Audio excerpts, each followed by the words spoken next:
এই মাননীয় প্রধান বিচারপতির নেতৃত্বে 4 সদস্য বিশিষ্ট আপিল বিভাগের বেঞ্চের সামনে শুনানির জন্য উপস্থাপন করা হয়েছিল। শুনানির এক পর্যায়ে মাননীয় প্রধান বিচারপতি ইচ্ছা প্রকাশ করেছেন যে এই মামলার গুরুত্বের বিচারে এবং এই মামলার আইনি জটিল ব্যাখ্যা বিশ্লেষণের বিষয়ে এই মামলাটি আপিল বিভাগের পূর্ণাঙ্গ বেঞ্চে শুনানি হওয়া উচিত।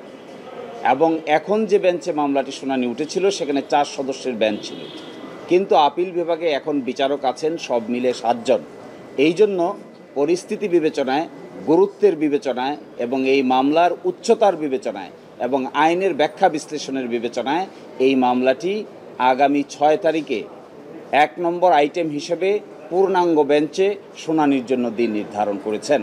এর পিছনে মূল কারণ হলো যে মামলার আগের রায়কে আমরা চেঞ্জ করতে চাচ্ছি সেই রায়টি দিয়েছিলেন 5 সদস্য বিশিষ্ট বিচারপতি, আর এখন আজকের যে বেঞ্চ ছিল এটি ছিল 4 সদস্য বিশিষ্ট।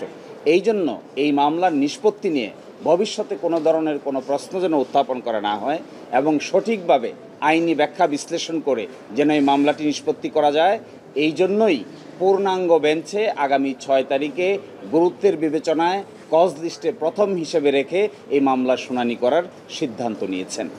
একটি কথা এখানে বলা প্রাসঙ্গিক বলে মনে করি, যেহেতু আগে জনাব কাদের মোল্লার মামলা দিয়েই আপিল বিভাগের নিষ্পত্তি শুরু হয়েছিল, এই মামলায় আমরা জনাব কাদের মোল্লা, জনাব মতিউর রহমান নিজামী, জনাব আলী হাসান মুজাহিদ, জনাব মীর কাশেম আলী, জনাব কামরুজ্জামান সহ সকলের মামলার অতীতের রায়ের ব্যাপারে প্রশ্ন উত্থাপন করা হয়েছে।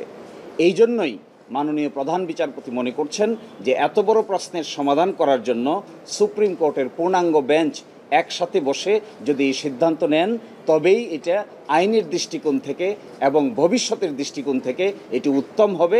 এই বিবেচনায় আজকে 6 মে পরবর্তী শুনানির দিন নির্ধারণ করেছে।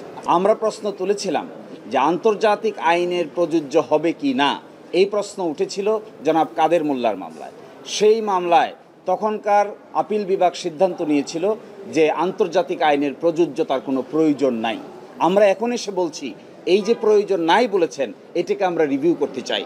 আমরা বলছি ফেয়ারনেসের জন্য, ন্যায় বিচারের জন্য আন্তর্জাতিক স্ট্যান্ডার্ডের প্রয়োজনীয়তা থাকতে হবে।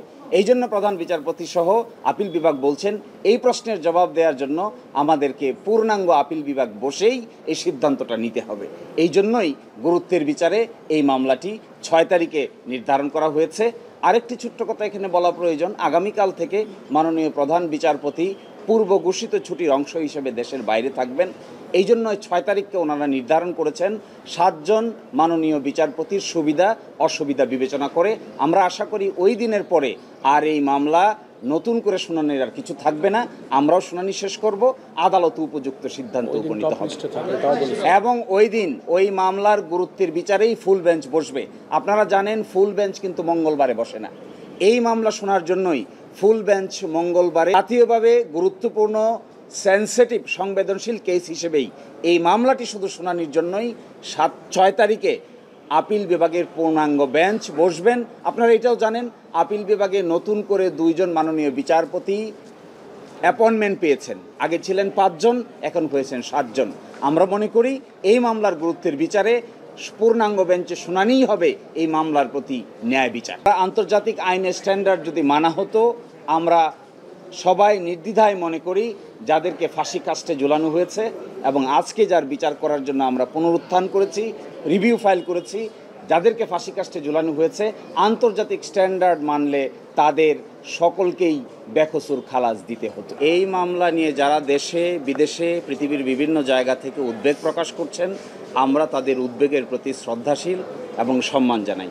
আমরা মনে করি যারা এই উদ্বেগ প্রকাশ করছেন তারা নিতান্তই নিজের আবেগ অনুভূতি প্রকাশ করে ভালো কিছুর প্রত্যাশা করছেন এবং এই ভালো কিছুর প্রত্যাশার জন্য 6 তারিখে যদি ফুল বেঞ্চ